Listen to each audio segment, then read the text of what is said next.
Ryan Reynolds here from Mint Mobile.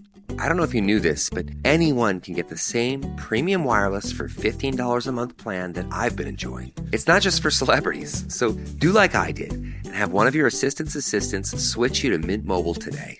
I'm told it's super easy to do at mintmobile.com/switch. Upfront payment of $45 for 3-month plan, equivalent to $15 per month required. Intro rate first 3 months only, then full price plan options available. Taxes and fees extra. See full terms at mintmobile.com.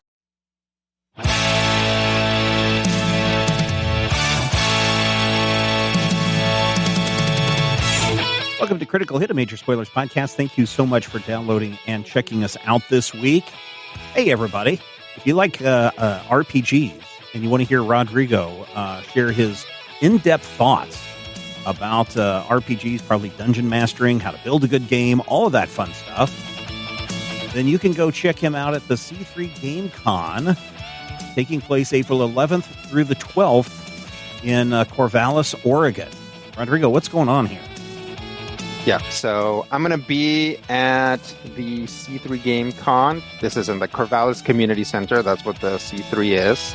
April 11th through 12th, 2026. So if you're listening to this, like...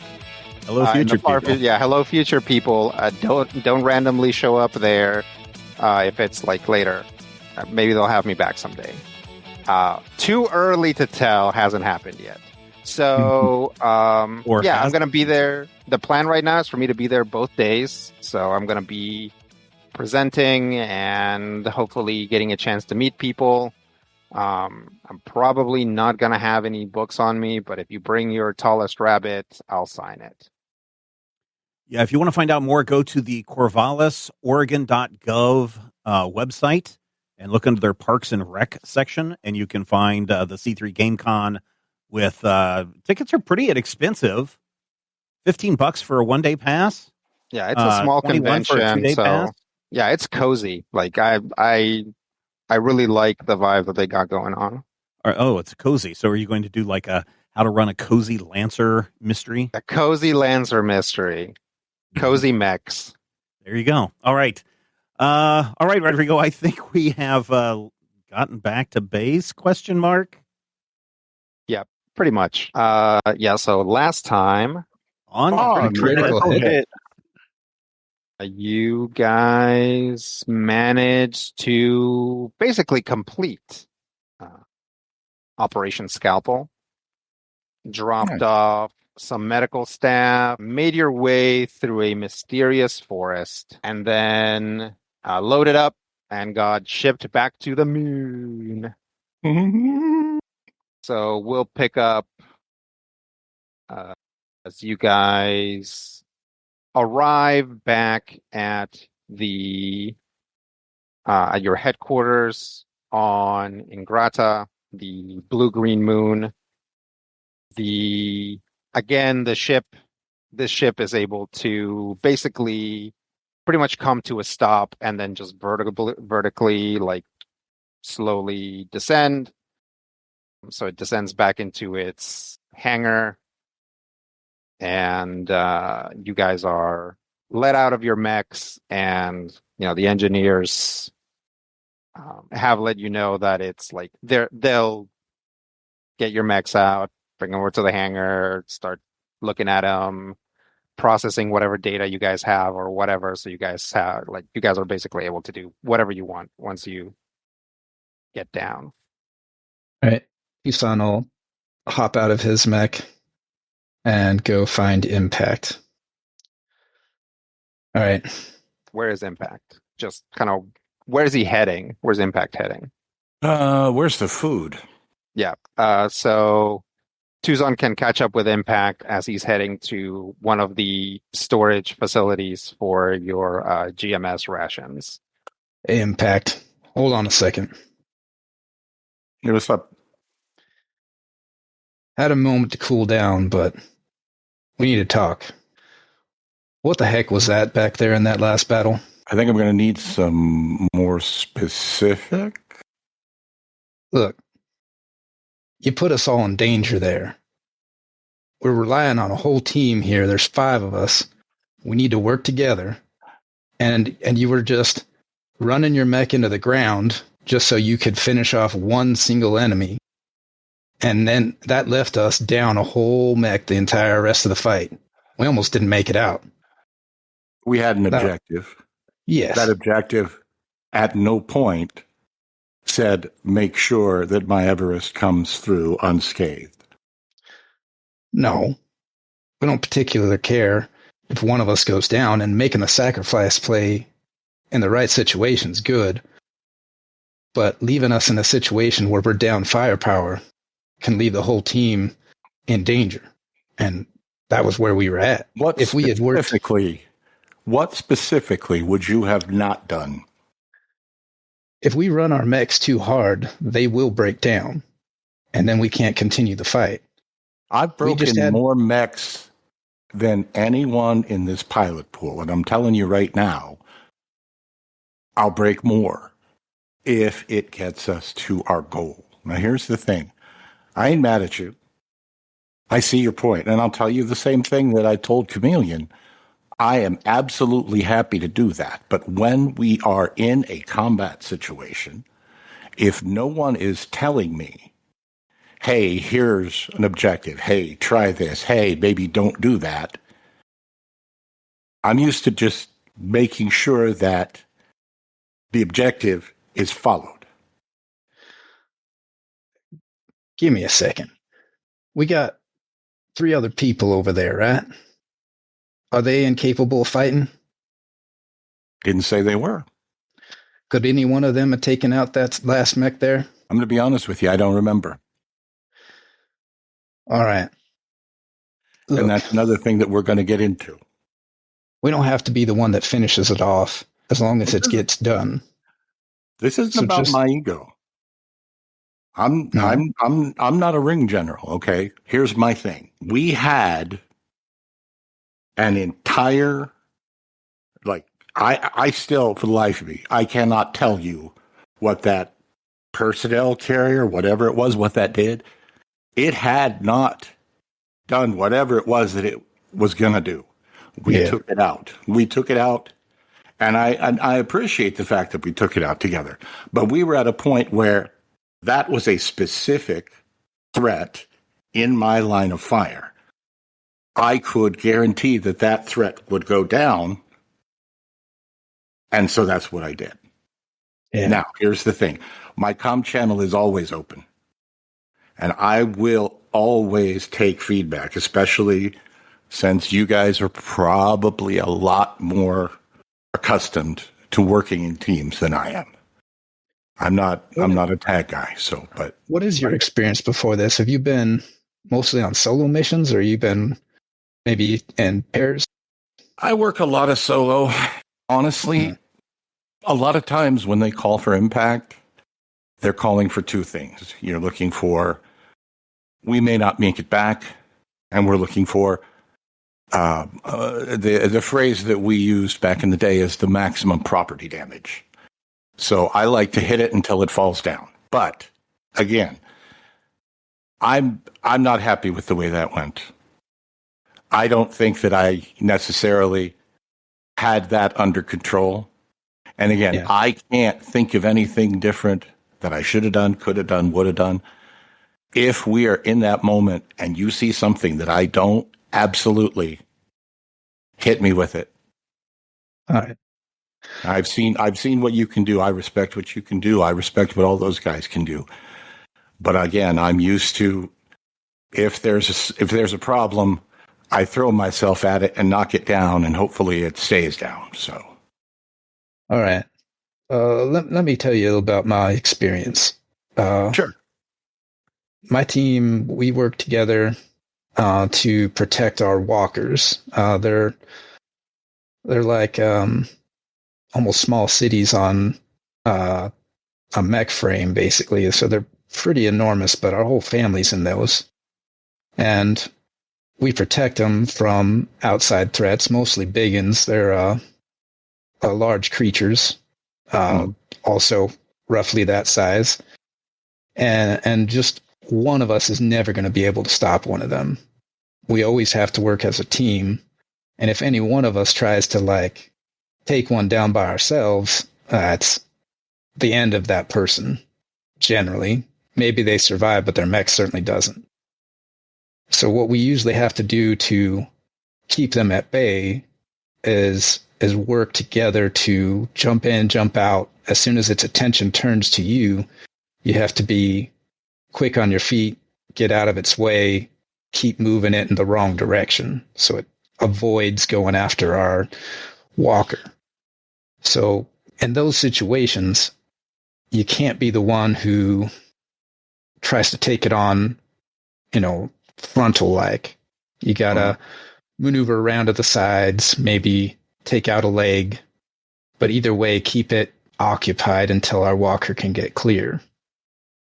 In those situations, it's best to survive.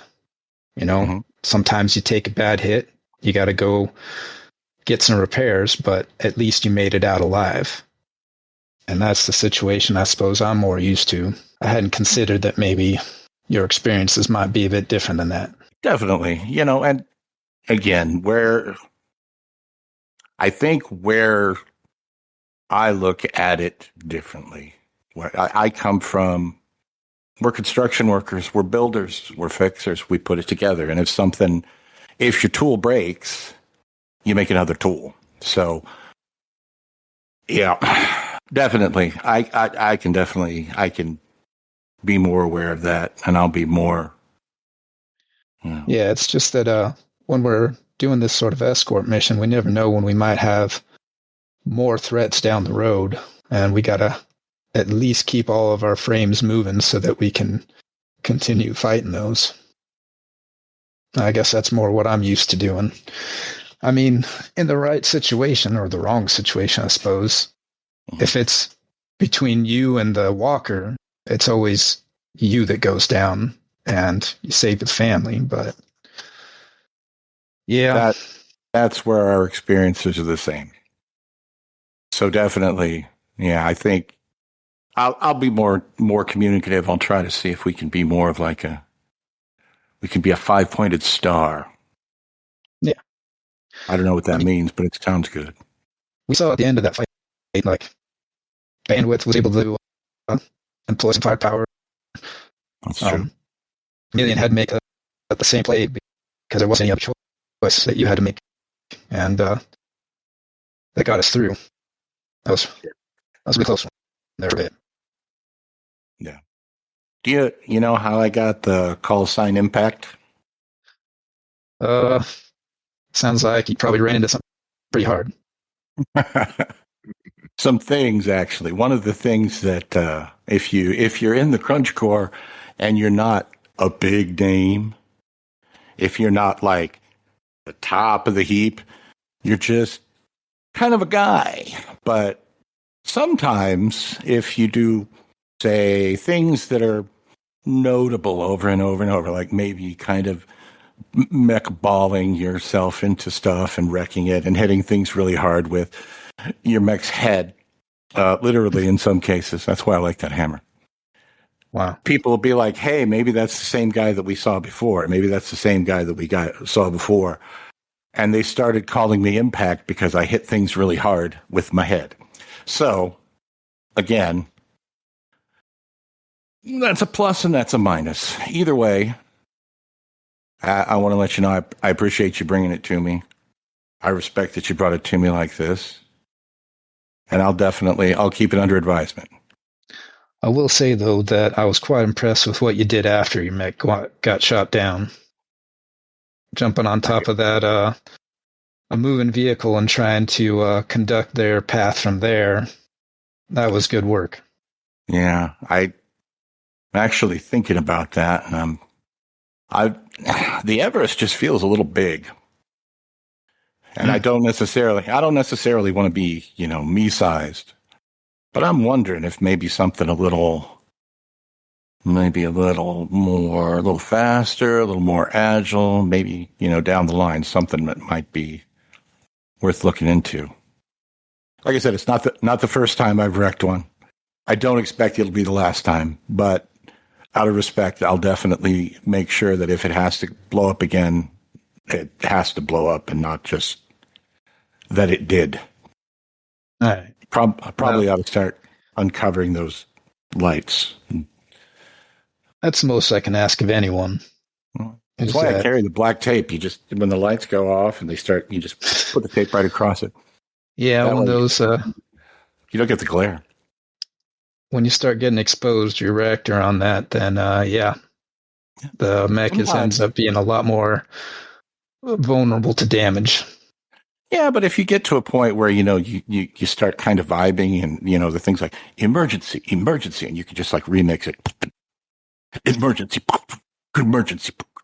So that's kind of fun. But yeah. All right. Yeah.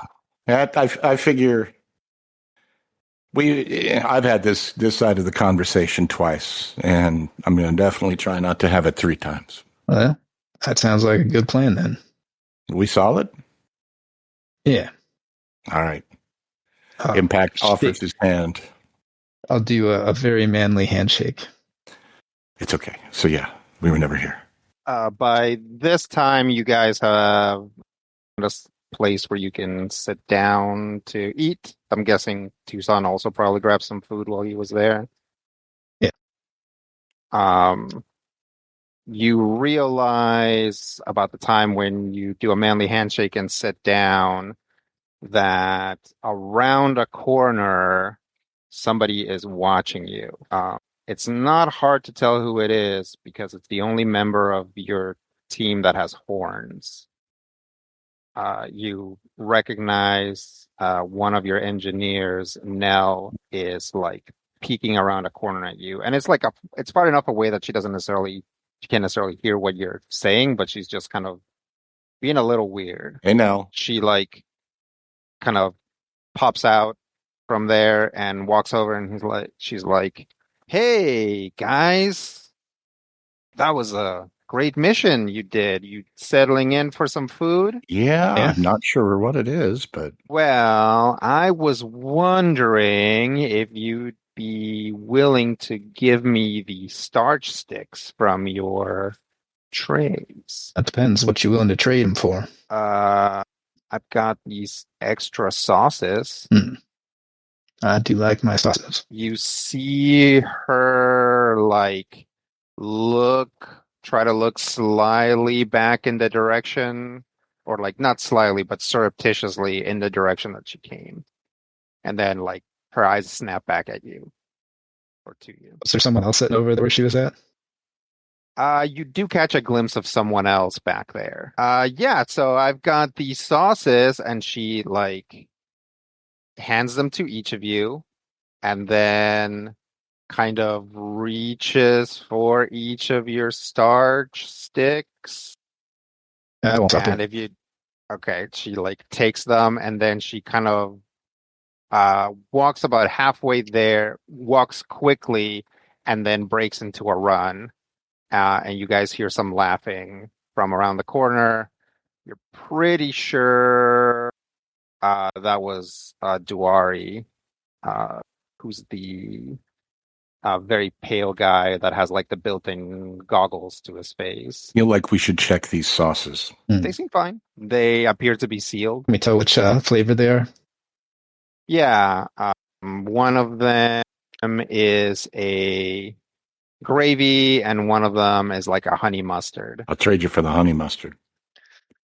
Don't take the carry away. Sure.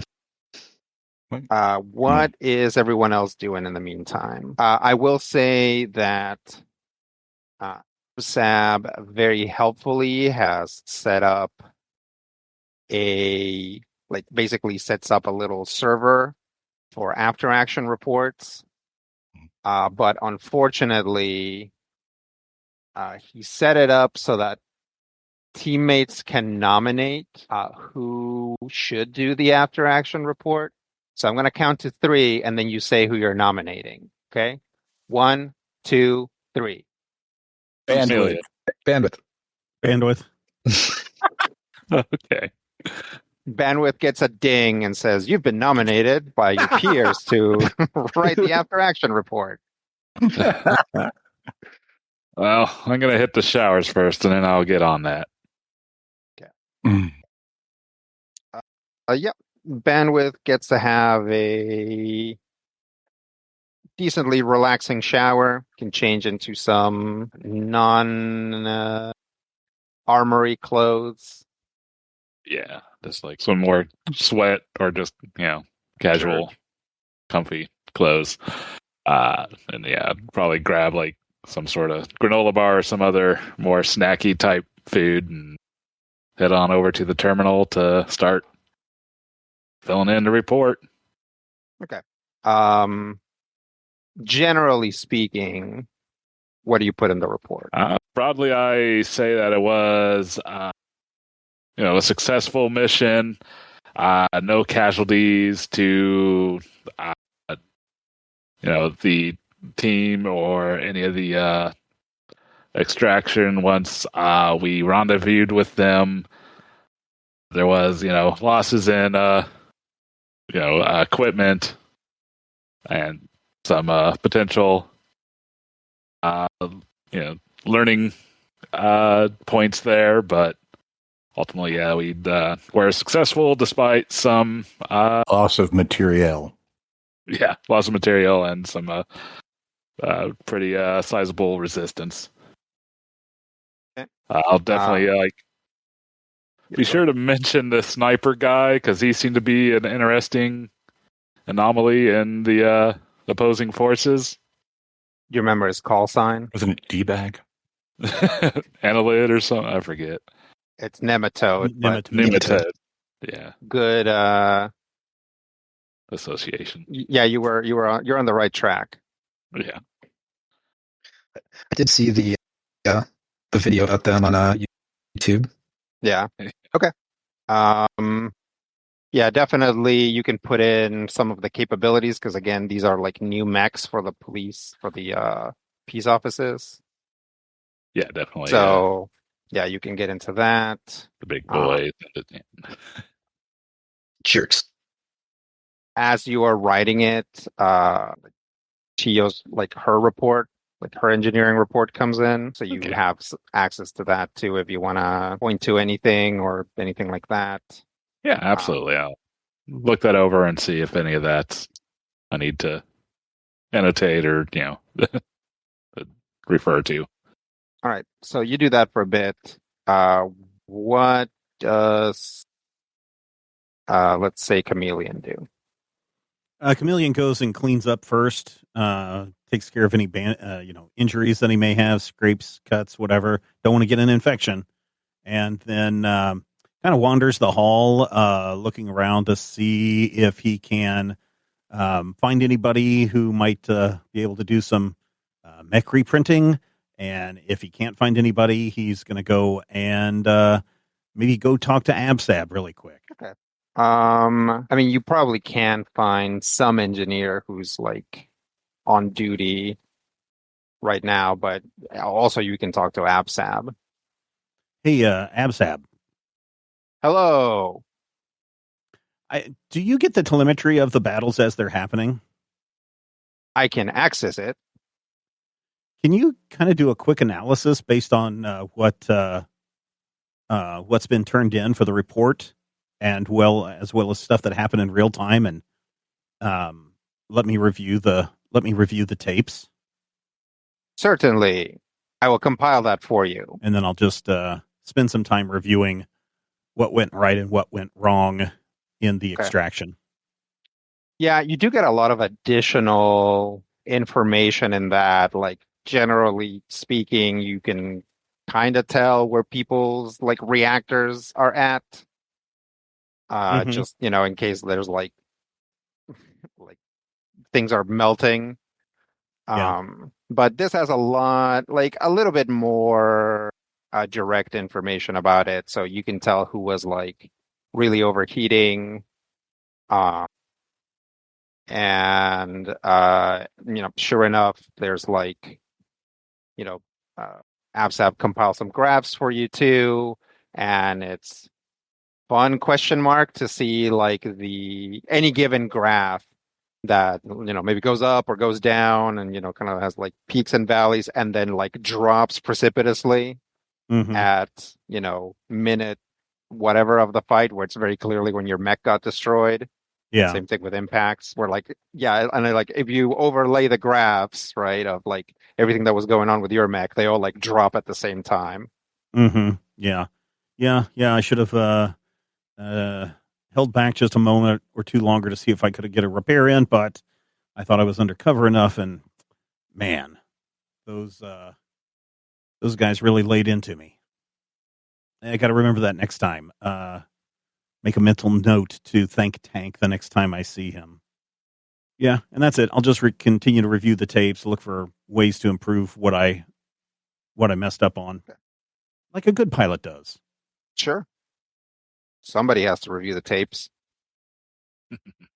What does Dr. Bees do? Dr. Bees will grab something quick to eat and then immediately head to his lab to start figuring out how to upgrade the prototype weapon to his new heavy weapon or other replacement they are necessary. Do you have a general idea of how you want to do that? Not yet, actually. So this is just you picking up engineer like 3 or something? Like mechanically, is that what you're talking about? Or you're talking about like your upcoming heavy weapon usage? Upcoming heavy weapon usage. I have to replace the I-beam, so. Okay. My general thought is, now that I don't have just a random thing he picked up, he's actually have designed the weapon instead. Sure. You still thinking about a melee weapon? I feel like not having a melee weapon is a bit of a mistake. Oh, definitely.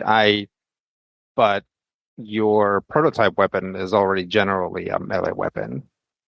Yeah, I was thinking about taking the prototype weapon to an alternate one, since I can change that the arranged. Yeah.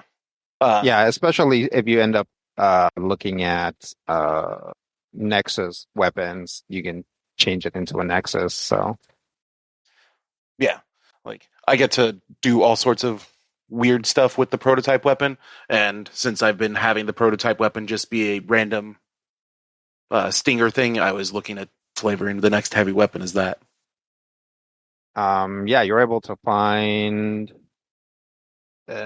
basically most of your technology you're inventing as you go. But there is a lot of helpful telemetry from the from this past fight to kind of not just for your mech, but for other people's mechs to show how much like they can bear. So if you can, if you are getting into things where you can spend heat to enhance your weapons, it, gives you like some guidelines about how you can do it. Okay. Anybody else do anything else here after getting back and spending some time? I don't think you described there being any kind of exercise facility in the building. Yeah, there doesn't seem to be, at least not yet. Well, at the very least, I suppose the staging area is big enough so I could put a few laps in. Okay. I'm sure there's plenty of heavy enough things around to do some lifting. Yeah. Somebody might suggest that you can like print out some dumbbells or something like that if you want. That's not a bad idea. So yeah, by the end of the day, you can have some dumbbells that you either, that are either yours or that you can put in some communal place where they're not super in the way. And you can definitely put a request for turning some area into some sort of gym. Yeah. All right. So some time passes. The next day, you each, kind of variously have a conversation with either Ingrid or Red Iron about the mission. They're not like they're basically just being like here's the report. Do you have anything to add? Kind of stuff. And otherwise, they largely leave you alone for the majority of the next day. What do I need to do to get my mech reprinted? Or who do I talk to about that? Yeah, you can just talk to any given engineer. Hey, Who's the guy with the smoldering eyes? Oh, Impact. No, that's Sood. Sood. Yeah. Hey, Sood. Oh, greetings, Chameleon. Hey, I lost my mech on that last mission, and I'd like to see about getting a new one printed out, reprinted, whichever is we could do quickly. Well, quickly is the issue. Right now, we are optimistic about some licenses being cleared. So, okay. We might be able to print you a fully upgraded mech. I like and then the that sound of way, that. yeah, that way we don't have to print you two mechs only to get rid of one of them. So, yeah. Here is some of the specs. These came down from someone named Ran McTavish. I think they're an SSE rep. No, I guess I don't know them. Well, no, I do. I do know them. Yeah, they. I mean, I didn't speak to them directly, but just the way that some of the stuff is written, they seem very, I don't know, fond of you. Yeah, I can see that. So he passes you all of those specs, and sure enough, there's a warm sort of kind of cover letter from someone named Rand McTavish, and just like, thank you so much for choosing SSC for your first set of licenses. We are always seeking to help top pilots and also to be represented by top pilots. So if you need anything, just let me know.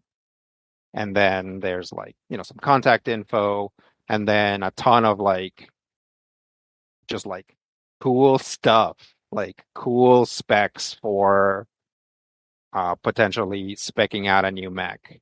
Yeah, he's a rep. Yeah. She, yeah. She's a rep. Check all this stuff out, and I'm showing him all the cool stuff. The latest 4728 model line. Yeah, he kind of nods politely, but you do see his eyes kind of like, he does like widen his eyes at something that you scroll past. And that's like, there's a program that qualifies you for what SSC calls, let me make sure I get the right name, an all theater movement suite. Which is an extremely high-end like flight system. Yeah, very cool. It doesn't necessarily jive with what you want to make, but it seemed like he was interested in it. Like, yeah, that's kind of weirdly where his interest lies. I hand him all of the data and the stat sheets and the operation safety guides. This looks like something you might be interested in. Well, we always back at the temple, we always would comment on the quality of SSC flight systems. It's quite something, and they've improved it since I last had a look at it. Oh, cool. Well, enjoy reading on what little downtime I know that you and the rest of the engineers are getting. Yeah. Well, don't worry too much about us. We're taking shifts. Oh, I worry about everybody here. I want to make sure that everyone's in tip-top shape so that when it comes to it, everyone is performing at peak efficiency, as they say. I appreciate that. Yeah, you have a good day. Oh, thank you. I wander off. Hey, wait a minute. I was supposed to get a new license. I mean, you kind of did. It's just like they gave you a very fancy menu to start like putting together your license from. Yeah. All right. That'll keep me occupied for most of the day. Sure. We're exploring places to put hives, since I'm probably running low on honey stores. Okay. You do need to do that outside. So you've been given access to an access hatch that gets you to the roof, and you can start setting up hives there. Excellent. While you're there, one of the engineers comes out from the access hatch. It is Nell. She's the Bauk. She's the one with the horns. And she says, "Hello, Dr. Bees. Yes. I was wondering if you had any honey you could spare." Just gesture to the currently being assembled hives. Oh, so that's a no then? Not yet. Okay, thanks. Sorry to bother you. And she awkwardly turns around and kind of sprints back to the hatch and then goes down. You catch a brief glimpse of maybe somebody else also being in the hatch. It's this strange feeling that she's a fey trickster.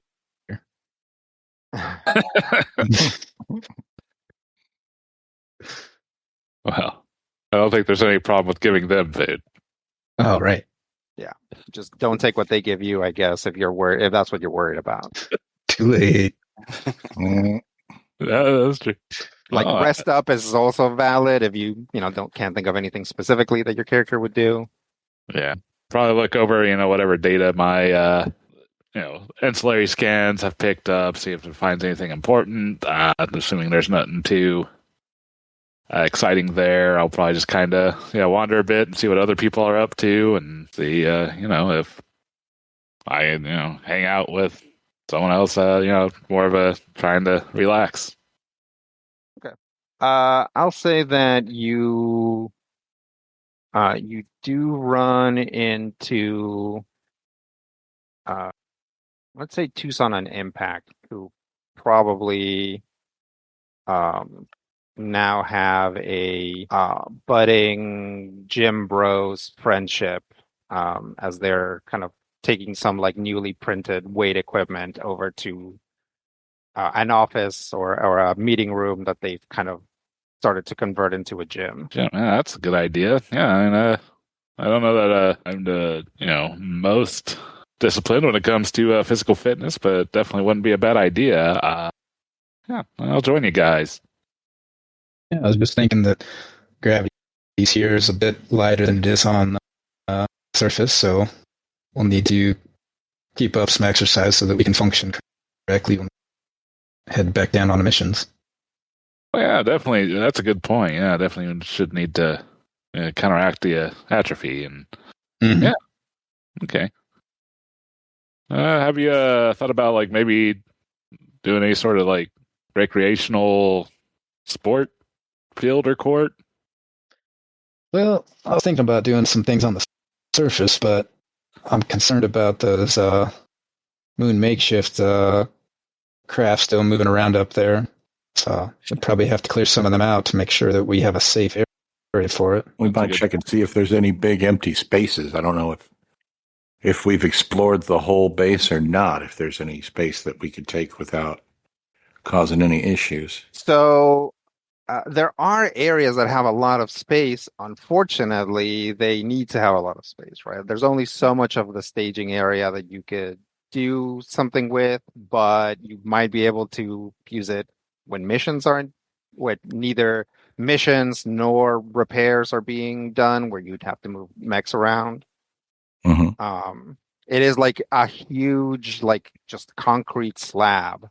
If you wanted to paint if you wanted to paint a court on it and do something with that, you probably could. But it would have to be almost any place that you found some time. It would have to be strictly when nothing else was going on. It would be open. Mm-hmm. Be easy enough to put down some lines for a moops ball court. Yeah, with lower gravity, we could probably do some pretty impressive jumps in there. Yeah. Plus, whoever comes and goes, the game's set for up to 324 people at a time. So I think we got plenty of time. I'll point out that the gravity inside the base is not that much different than 1G. Okay. If you played outside of the base, if you painted a court on the roof, then you would be affected by the lower gravity.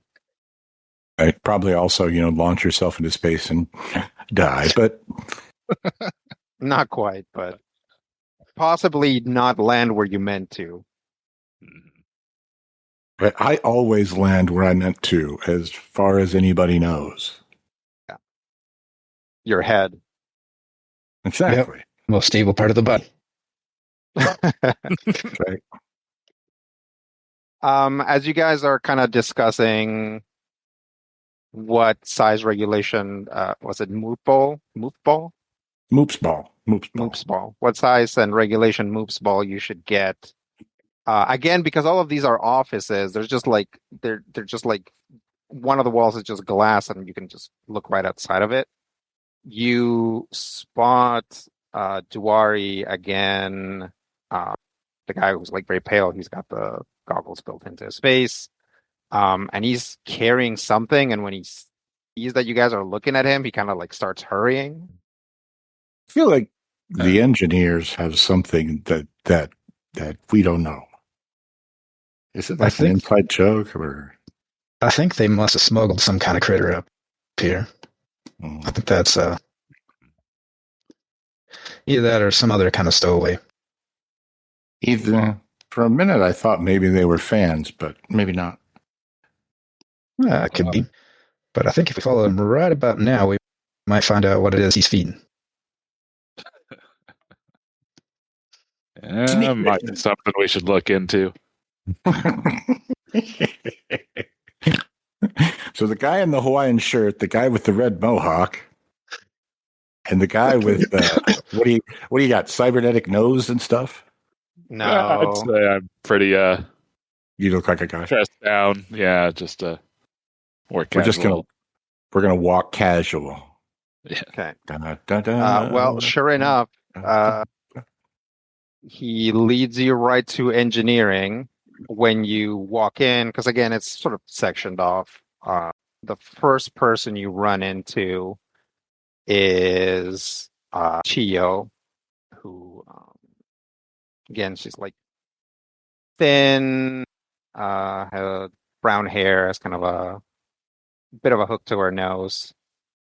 And she's like doing something, but when you walk in, she like looks over at you, expecting you to like come in with some sort of request. So she kind of puts down what she's doing and just kind of turns around on her chair to look at you. Did we see where Dwari went? Oh. Yeah, he's probably back in one of the back cubbies. I figured it's probably better to just let them concentrate. Him and Kimber kind of roped Nell into a project. Oh, yeah? What kind of project that'd be? She like puts her elbow on a table and then like holds her face. She's like, they're building a still. Well, that makes more sense. Yeah. Any of them have experience with that sort of thing? Not as far as I know, but in fact, no, they definitely don't, because they're also trying to figure out what they need to ferment in order to make alcohol. So, all right. How aware are you of the potential side effects of an incorrectly made and operated still? Botulism. Botulism, blindness. There's all kinds of side effects. You don't do this right. Explosions. Explosions. I'm aware, and trust me, I've tried to talk them out of it, but they don't get out much. In fact, we don't get out much. And so us, the engineers here, I mean, we have other hobbies, but you don't get into stasis for 70 years to go somewhere to then not have this be your number one priority. So they don't really get to go out much. They're builders, engineers through and through. I just can't tell. I can't tell them. No, I don't want to tell on them. I know that it's a little dangerous, but also all of these are like, they're all like, it's like, I know that the fact that they're mech engineers doesn't mean that they'll know how to build a still properly. Like, it's obviously different disciplines involved, but I just don't have the heart to to get in their way. So if any of you have experience making what kind of alcohol is like the edible kind? Depends on what you have to start with. Imagine if we I'm saying that like she knows. Oh, okay. It's not methanol, right? That's like right. Ethanol is usable as long as it's not had other stuff mixed into it, but can lead to liver damage. Ethanol is the one that's in booze. Yeah, ethanol. Yeah. So she says, if any of you know how to specifically make ethanol, then feel free to offer them assistance so that we don't end up with some other variety instead. Mm-hmm. Isopropyl tastes terrible. Yeah. It'll also, as you said, will make you blind. Yep. Oh, man. Well, I have not made one myself, but I do know some folks who have.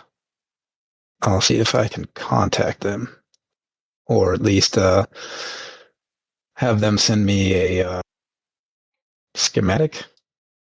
Yeah, sure. I mean, they're pulling stuff off of the OmniNet, but especially Kimber doesn't have a good track record of going to the more reputable sites. I like her already. I think she thinks that information's being kept from her, so she has her message boards that she likes to go to. So yes, if you have any schematics from a reputable source, please find a way to make it available to them. I'll see if I can get a message back home. Have they got any copper tubes? You need some copper tubes, and you need like a kettle. Yeah, they've printed some stuff out, and they've repurposed some other stuff. So make sure they're not using lead. I think they really want to hit the ground running. So they've got a skeleton and mostly a lot of jars with starch sticks, juice. They're trying to do the fermentation part so they can have it ready by the time the still's ready to go, I think. But I think they're optimistic about the timeline.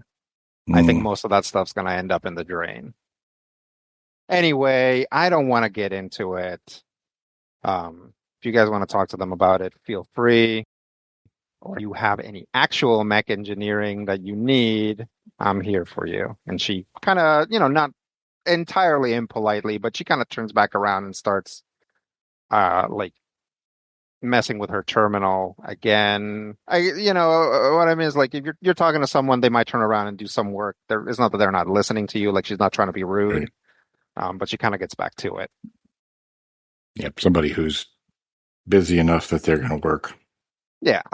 While you guys are here, you do spot like a weird structure. There is what probably looks like, in a laundromat when they have those big dryers that are built into the wall that open like out. Mm-hmm.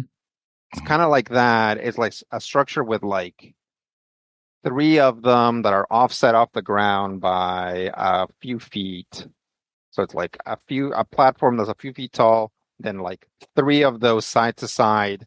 Then on top of those, there's 2 more, slightly separated by like a bit of a median so that they're kind of like even, like a little 3 and then 2 like pyramid. You got some kind of centrifuge here or something? We'll say she has a rolly chair because that's funnier. She like rolls her chair back and looks at what you're looking at, and she's like, "No, those are our beds." Is that what you slept in on a ship on the way here? Well, I mean, something similar, but I mean, this is just easier. We can work. We can just be here in engineering, go to sleep. The things are mostly soundproof. So if you just need to get a quick nap in, you can just do that in there. I like it just fine. It certainly beats having to walk all the way over to the offices or the way that Kimber's crew used to do it. Oh, really? Yeah. I don't know if she's joking about this, but she said that they just slept in a big pile. And I suggested that we do the same, but I don't think so. I imagine if any of you snored, it would make it a little difficult for the rest to sleep. Well, they are mostly soundproof. Well, I mean, if you were sleeping in a pile. Oh, if you're sleeping in a pile, I mean, I think there would be other issues besides just the snoring. Yeah, I reckon. That'd be pretty funny if someone wet the bed. All right, sorry, I'll let you get back to work. All right, so what do you guys do? I will try to see if I can send a message back to my walker. Okay. You can basically type up a message or do an audio message, and AppSap can send it the next time, like, the moon comes around. All right. Yeah, I will ask for some more attendance. I have some plans, but also on the down low, if they could give some advice for making a homemade still, and or some schematics of 4.1. Sure. Let's see. Anything else you guys want to do this day? I think that's it. Eat, rest up. Yeah. Good nap. Think about ideas. Oh, did you just have something else, Matthew? No, just think about ideas for what I'm going to drive next time. Sure. Towards the end of the day, like actually pretty late, you each get a message from AppSab that basically says, an appointment has been made for you. Please report at this time to the infirmary. The first thing you might think of is that you did not know that you had an infirmary. Yeah. Did not know that. Is there like a location marked? No. You might have to look for it. Who has the first appointment? Sure. Tucson, maybe? Tucson? Okay. Sure. Yeah, you kind of look around, and it does look like the engineering has turned one of the kind of blocks of offices into a makeshift infirmary.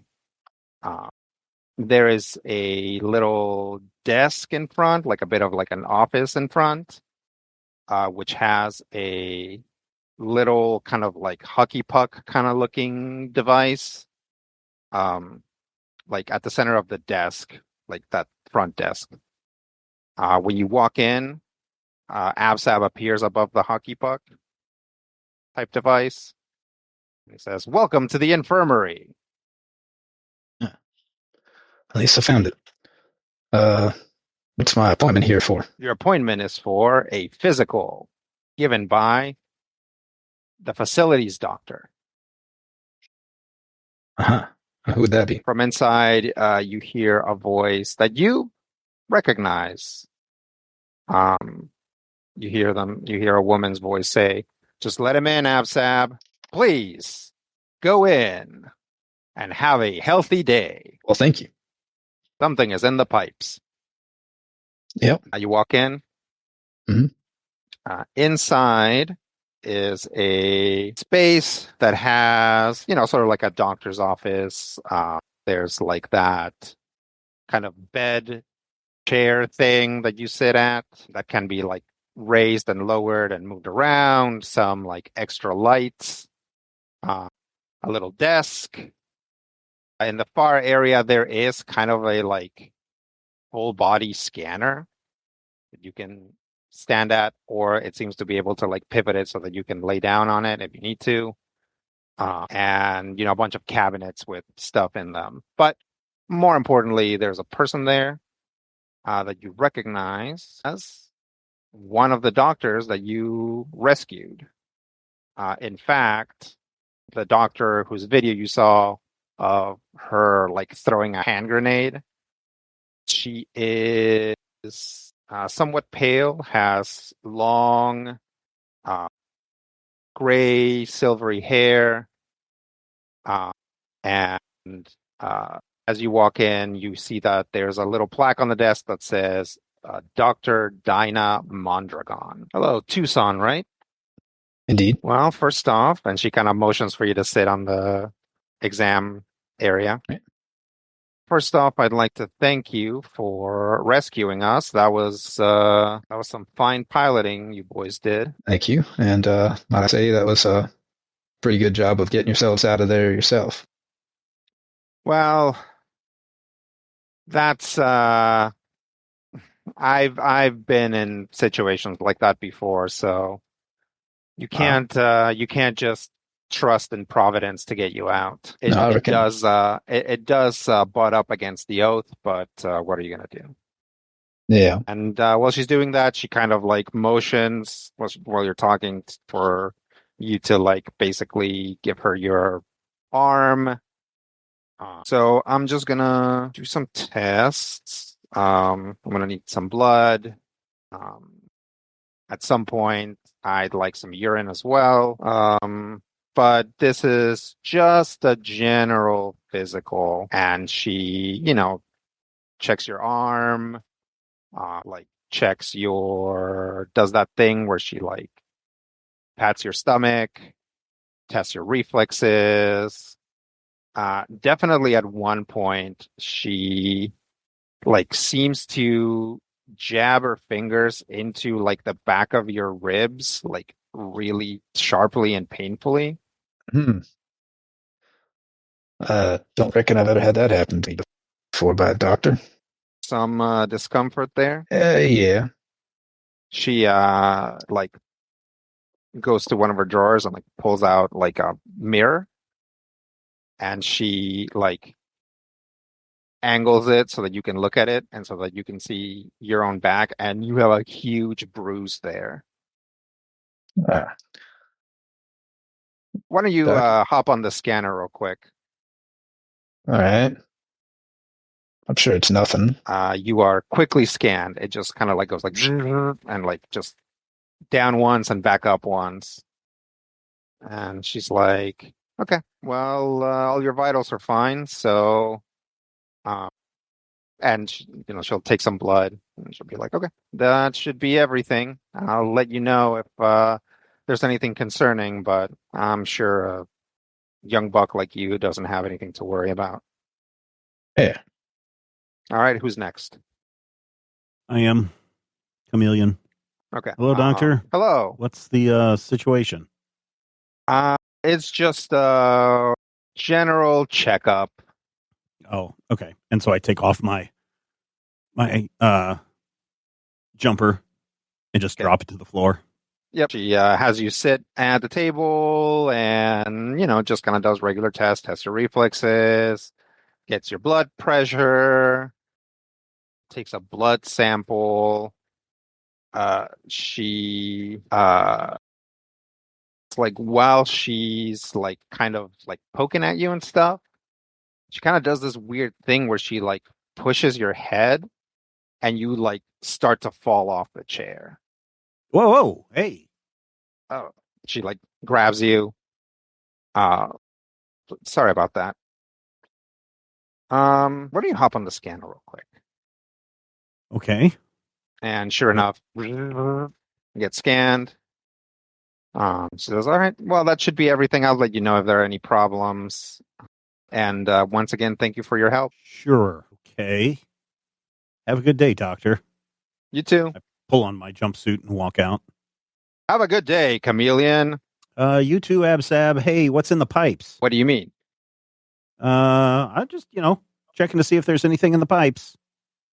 Some of the engineering department has requisitioned some copper pipes. Is that what you're referring to? I mean, maybe. I'll have to go see what they're up to. All right, have a good day. Hope you're doing well. You too. Who's next? I'll be next. Dr. Bees comes in. Dr. Mondragon is there. Hello, Dr. Bees. Sure.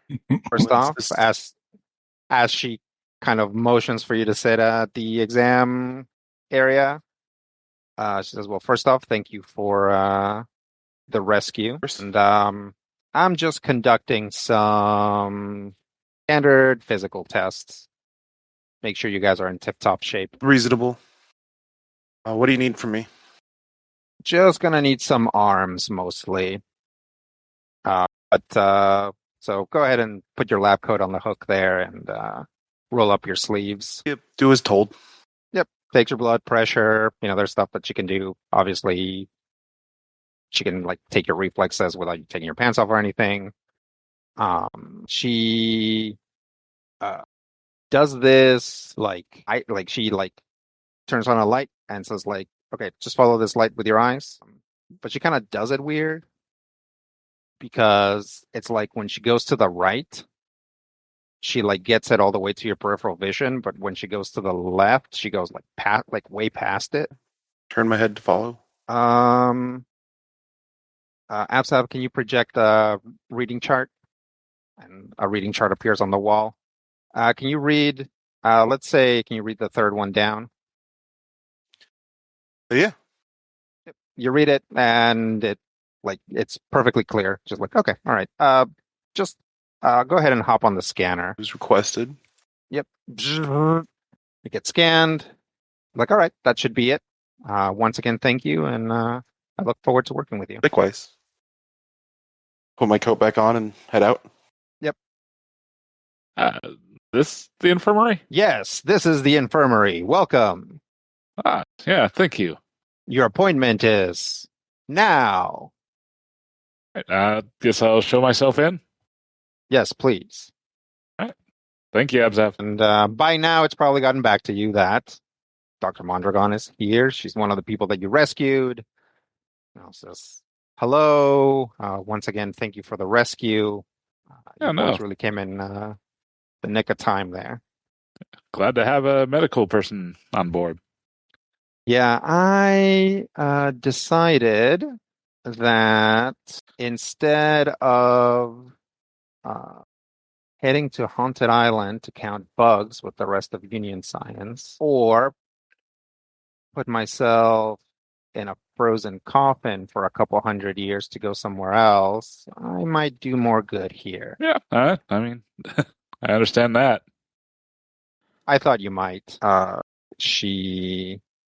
And, while she's doing this, she's testing your reflexes, taking your pressure, drawing some blood. She does this test, though, where she, pokes your feet, the palm, not the palm, but the soles of your feet. Yeah. And it's fine. It's kind of, even if you're not ticklish, it kind of, sends a little tingle or whatever, but she gets to one of your toes, and when she does it, it really hurts. Oh, some pain there. She kind of manipulates your toe a little bit, and it does hurt. All right, here, let me wrap it. And once she wraps it, it doesn't really hurt anymore. Would you mind just hopping on the scanner real quick? Yeah, step on the scanner. Yep. When you walk off the scanner and she kind of thanks you and leads you out, you realize that your foot had been hurting, your toe had been hurting, and now it hurts less because it's wrapped, and that was kind of affecting the way that you were walking, a little bit, right? It's yeah. You ever stub your toe or whatever, and you just kind of favor the other one. Huh. And then Impact. Impact arrives. Hello. Welcome to the infirmary. Hey, I guess I'm the infirm. I am the receptionist. So you are. Well played. Is there a doctor in the house? Yes, she is inside. Please come in. And I go in. And sure enough, you meet Dr. Mondragon, who similarly thanks you for rescuing her and her fellow scientists. Just wants to take some tests. And then she basically, really seems to put you through the ringer. She, kind of taps on your stomach, but there's, basically this area right below your ribs that really hurts when she does that.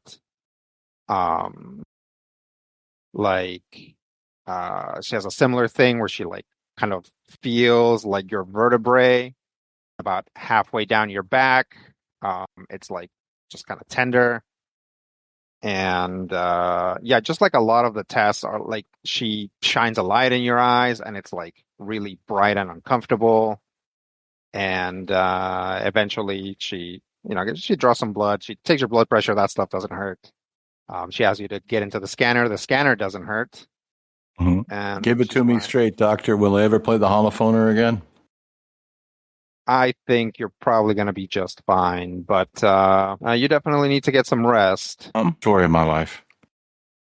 I got exposed to more radiation recently than was probably wise. Am I going to glow in the dark? Well, as long as you were in your hard suit, it's probably all right. But right. The blood tests will also convey some of that. So right. If there is a problem, we'll find it. Okay. And then, so this happens pretty late in the day. And then basically as presumably you guys are getting ready to turn in, unless somebody's like pulling an all-nighter or deciding to do something else, you get another message comes down. There is a mission briefing tomorrow for the next mission. Critical Hit is a production of Major Spoilers Entertainment, LLC, and is produced and edited by me, Steven Schleicher. If you have thoughts, questions, comments, ideas, drop us an email at podcast@majorspoilers.com. If you want to discuss Critical Hit with other Critical Hit fans, be sure to join the Major Spoilers Discord. You can join it for free. There's a link in the show notes. Get into that Critical Hit channel. Talk to your heart's content. If you're looking for character sheets, we've got those too. Point your browser to patreon.com/Major Spoilers.